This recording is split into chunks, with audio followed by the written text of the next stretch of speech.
intinya tentang bagaimana penggunaan geodata untuk pertanian. Jadi pertanian kita coba mencari apa yang bisa dilakukan integrasi data dan bisa digabungkan ke sistem informasi desa yang Penabulus sedang bikin.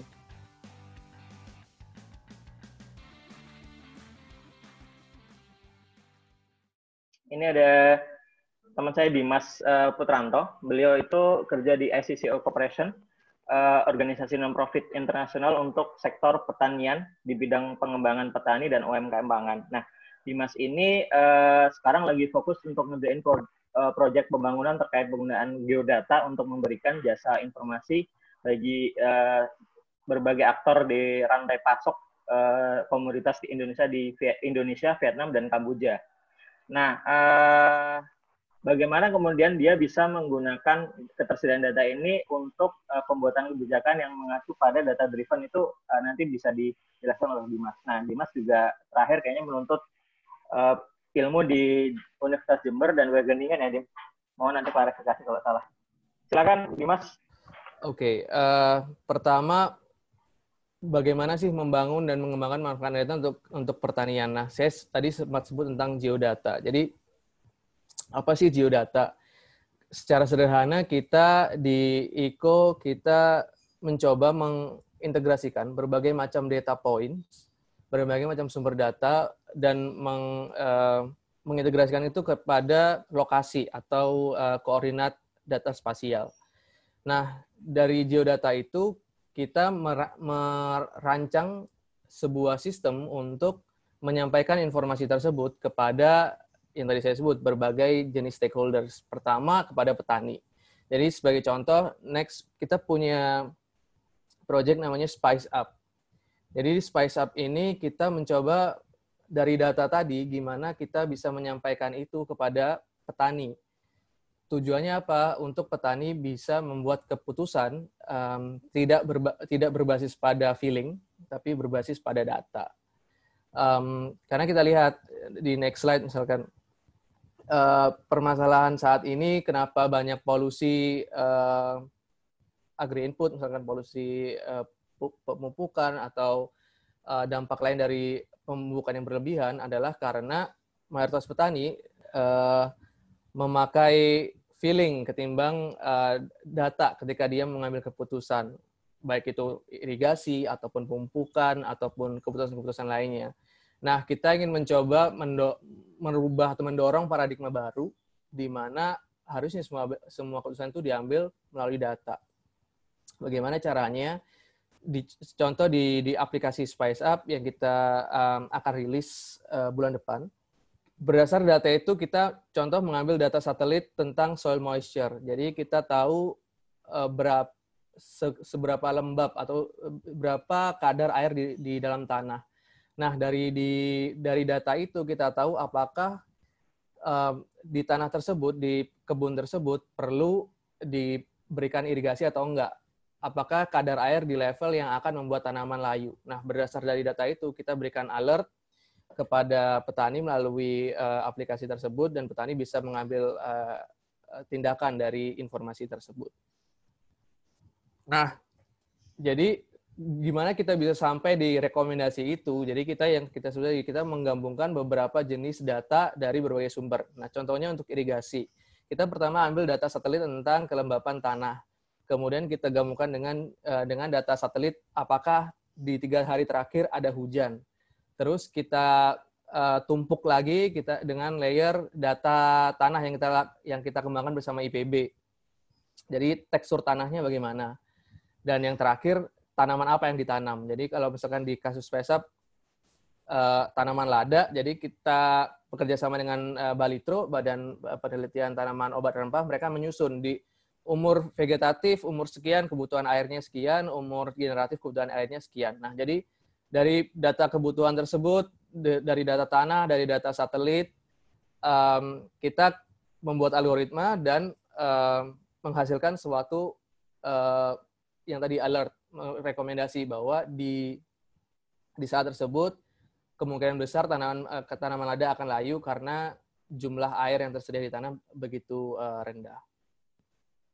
Nah, jadi dari data yang sama, selain kita sampaikan juga ke petani, kita melihat data ini juga bermanfaat untuk berbagai macam aktor lainnya, misalkan untuk pemerintah desa misalkan. Nah, contohnya bagaimana? Nah, kita tadi saya bilang kita juga mengembangkan data tanah. Jadi kita sekarang punya data misalkan tanah di seluruh Jawa Timur bekerja sama dengan IPB. Ketika klik di satu lokasi akan muncul data konten dari tanah itu. Pak Hambali tadi juga sempat sebutkan, mungkin mirip-mirip juga. Jadi di titik itu ada nitrogennya sekian, potasiumnya sekian, K-nya sekian. Nah, pH-nya juga sekian. Jadi dari data itu petani bisa mengambil tindakan. Nah, contohnya di proyek kita satunya namanya Sipindo atau Smart Seeds. Di situ ketika ada fitur namanya fitur rekomendasi pemupukan. Jadi ketika petani mengklik fitur itu dimanapun dia berada, kita akan detect GPS-nya dan kita sarankan untuk berdiri di atas kebunnya, dan ketika dia klik maka maka aplikasinya akan langsung memanggil data di map ini. Jadi muncullah data potasiumnya sekian. Nah, potasium di tanahnya sekian, terus dia mau nanam apa? Kita kasih rekomendasi selanjutnya tentang berarti butuh potasium sekian. Nah, nanti di situ diberi pilihan mau pemupukan secara organik atau pemupukan secara non-organik. Nah, itu kita berikan rekomendasi lanjutan gimana cara pengaplikasian pupuk dan lain-lain.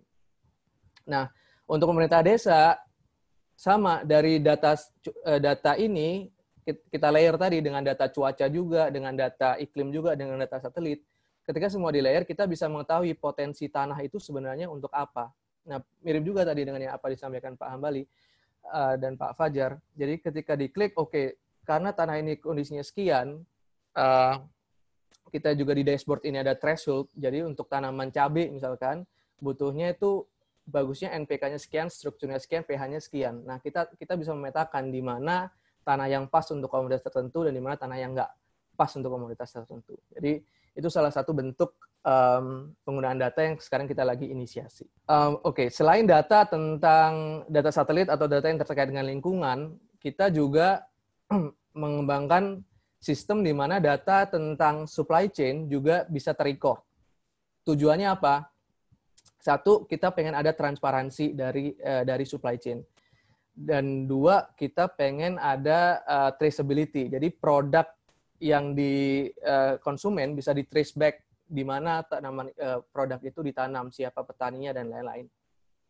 Nah, apalagi di situasi COVID seperti sekarang, menurut riset terakhir, traceability menjadi salah satu hal yang penting, utamanya bagi konsumen untuk mengetahui dari mana produknya berasal. Nah, itu yang kita kembangkan sekarang di SwiseUp. Caranya gimana? Jadi, di mobile apps tadi, ada fitur jual beli. Nah, di fitur jual beli ini, petani selain bisa memasarkan atau mencari buyer untuk produknya, dalam hal ini lada, ketika ada buyer ini akan membeli produknya dengan men-scan QR code. Jadi setiap transaksi akan di-scan di QR code, dan untuk satu QR code itu akan tersambung ke satu sistem sampai ke konsumen. Jadi konsumen, baik itu ekspor maupun impor, misalnya konsumen di Eropa yang mengkonsumsi lada kita, karena pasar di Eropa besar untuk lada kita misalkan, ketika dia men-scan, mereka tahu, ini adalah produk dari Bangka. Karena banyak kasus, misalkan, lada Bangka dicampur dengan lada Sulawesi atau lada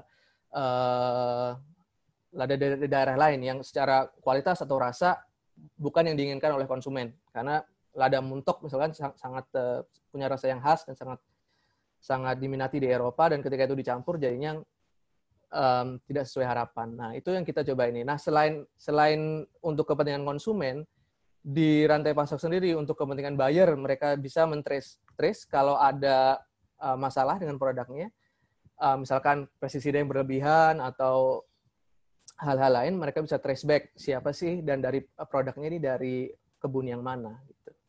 Dan dari data-data tersebutlah juga banyak pihak, perusahaan yang membeli, terus petaninya sendiri, dan juga kolektor bisa mengambil keputusan secara lebih baik. Jadi sistemnya sedikit aja dari petani, yang tadi saya sebut ada QR code, terus kemudian ada kolektor, kemudian ada eksporter dan importer. Jadi semuanya dalam sistem di bawah sistem QR code dan semuanya bisa dilacak. Oke, kemudian kita sudah melakukan project ini. Jadi ada 4 project di Asia Tenggara.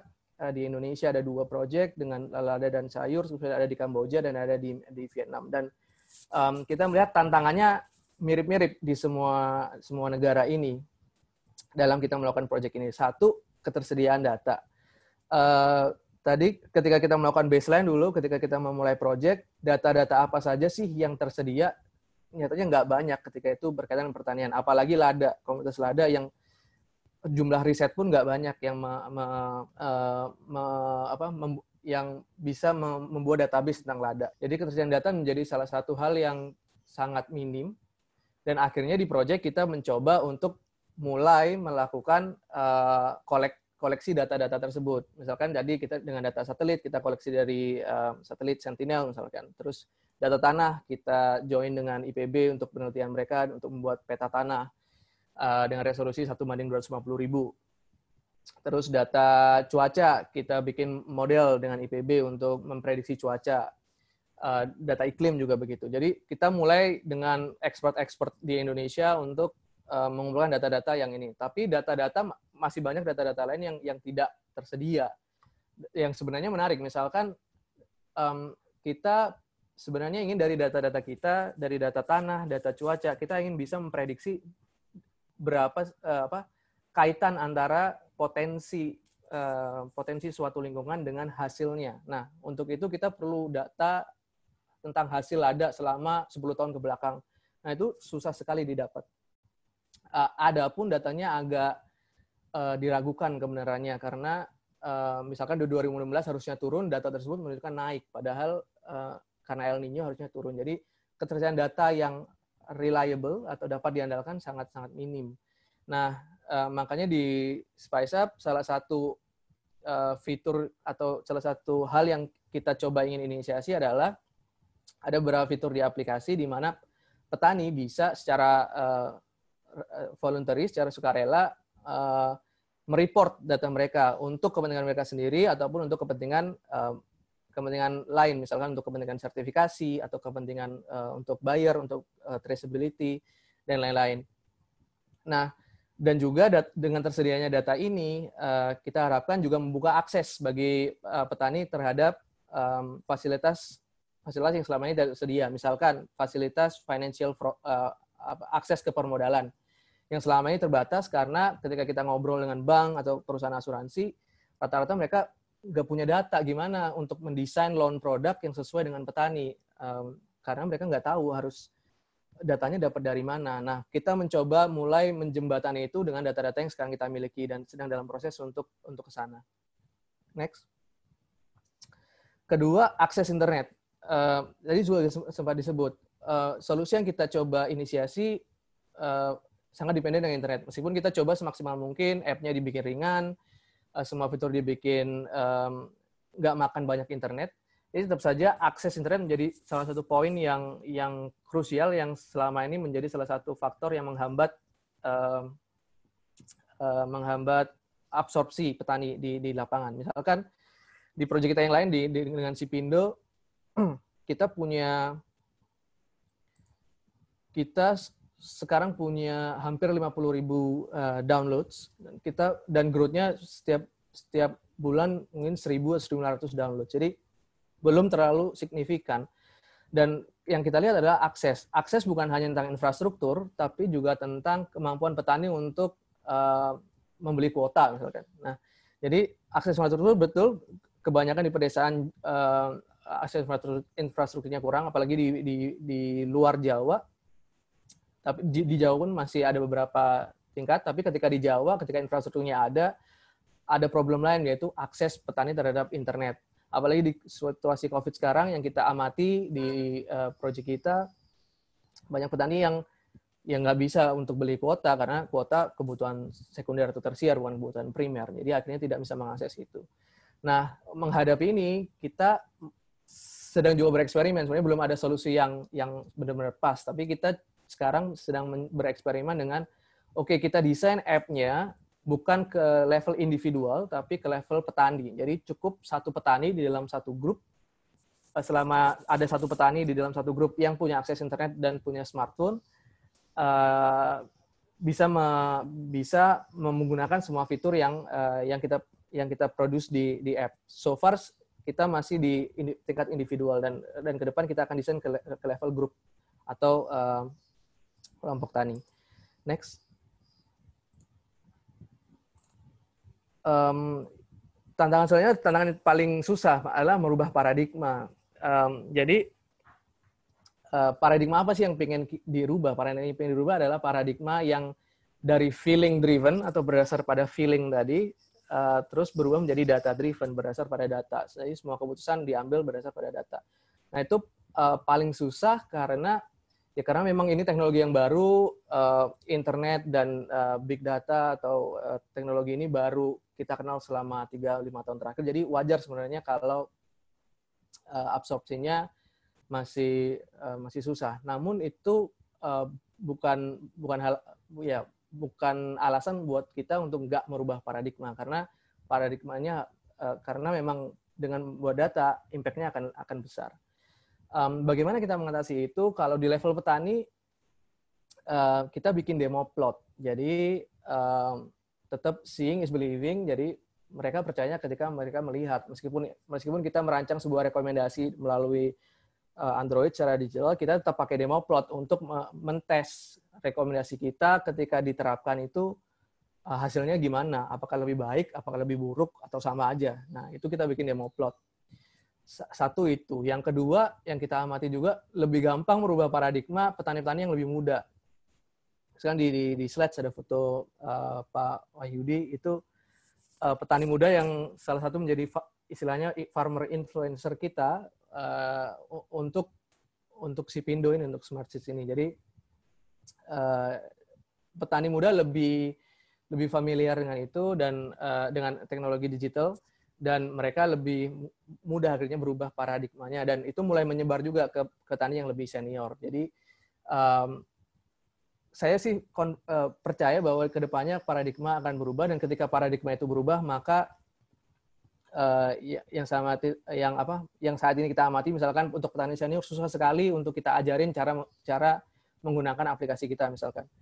Nah, itu bisa teratasi karena akhirnya ada dorongan dari dalam diri sendiri untuk belajar menggunakan aplikasi atau belajar mengambil keputusan dengan data.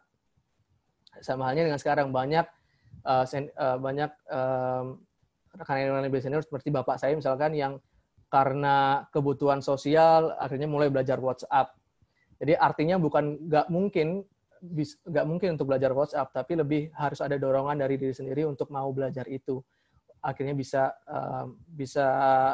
menguasai itu dengan tingkat literasi digital yang lebih tinggi, dan akhirnya paradigmanya bisa berubah. Next.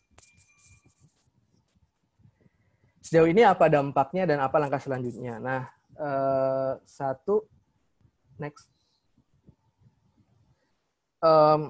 Satu misalkan dengan aplikasi yang saya sebut Sipindo, yang ini udah kita launching sejak 2 tahun yang lalu, sejak 2018.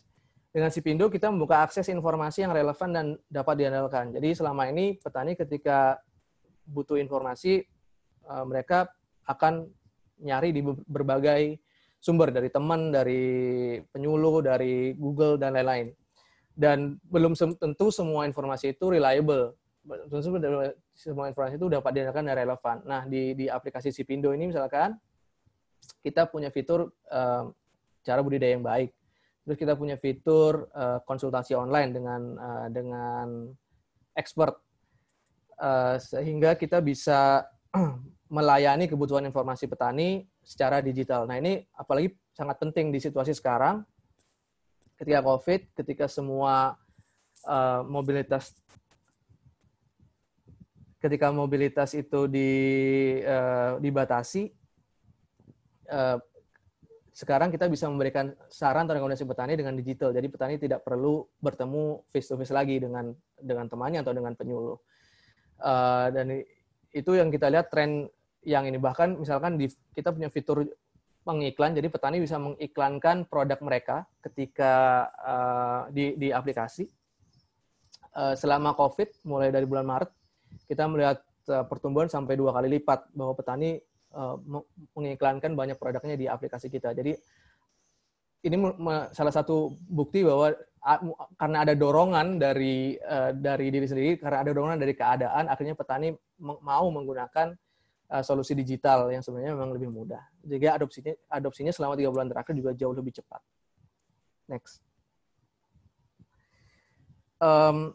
Efisiensi penggunaan input. Jadi dari data demoplot, jadi kita hampir ada 30-40 demoplot di seluruh Jawa misalkan, untuk 3 komoditas, cabai, timun, tomat.